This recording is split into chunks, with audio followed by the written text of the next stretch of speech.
Olá Brasil, olá você aí de casa! Hoje eu tô passando aqui pra apresentar pra vocês uma entrevista que eu fiz com o ator Zachary Quinto, que inclusive faz Star Trek, que eu amo demais, ele é o Spock. E ele tá fazendo uma série nova que se chama NOS4A2, que é baseada em um livro do Joe Hill, que é filho do Stephen King. Então nessa história ele interpreta o Charlie Manx, que é como se fosse um vampirão das antigas, que é super velho, ele tem uns 100 e poucos anos, e ele se alimenta da energia de criancinhas. Então eu conversei com o Zachary pra saber mais sobre a transformação dele, sobre a voz que ele faz, assim, porque eu assisti já o primeiro episódio e é impressionante o trabalho dele de atuação mesmo. Eu passei a admirar ele mais ainda. Então vejam a entrevista e coloquem nos comentários o que vocês acharam, se vocês ficaram curiosos pra série, que vai passar no canal AMC. Então é isso, um beijo.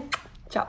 Hi, Zach. How are you? So, this is based on a book. Do you prefer when you have a book to read or material before? It depends on the project, but for this particular show, for Nosferatu, I was really excited to have the book. When I first got offered the role, they sent me scripts, so I read scripts for the show, which I thought were really exciting and really well written. And then I had a conversation with Jamie O'Brien, our showrunner, and I decided to come on to the project. And after I said yes, I read the book.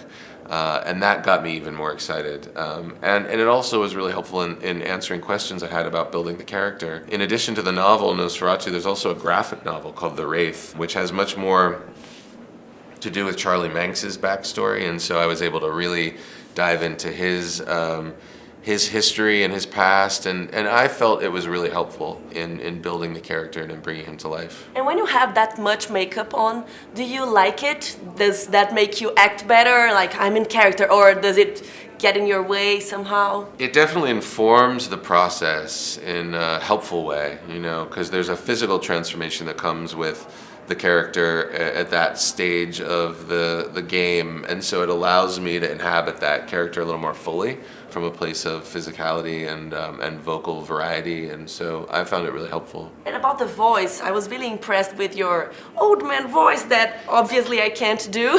What do you do to make the difference? Because you said there are 4 types, 4 ages. Right. Yeah, there was a process that I engaged like in the months leading up to shooting, and so I worked on my own to find the physicality of the character, and I used the psychology of the character to inform that physicality. Charlie Manx is somebody who's insatiably hungry. He's always looking for something outside of himself, for validation, for power, for energy.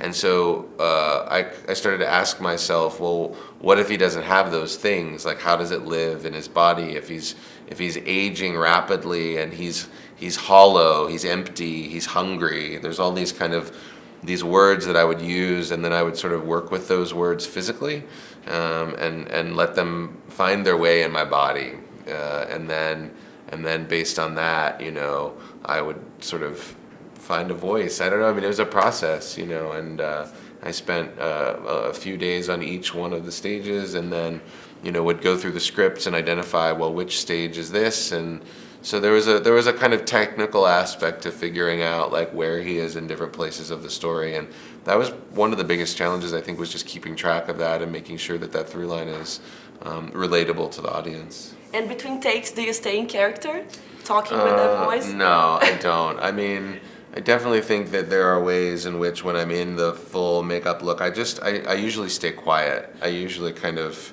go off to the side and sit in a chair and do my own thing. I'm not as social or available to people when I'm in the full makeup look, but I don't maintain that voice when I don't have to. The separation for me, I know every actor is different, but for me the separation of who I am and who the character is really important to maintain. That's my particular process. Some actors like to get lost in it and don't feel like they can work as authentically if they don't keep it up between takes, but I just don't. That's not my style. I think it's healthier. I mean, I like to think so. Thank you so much. Yeah, my Zachary. pleasure. Nice to see meet you. Thank you. Nice to meet you too. Have a great day. You too. Yeah.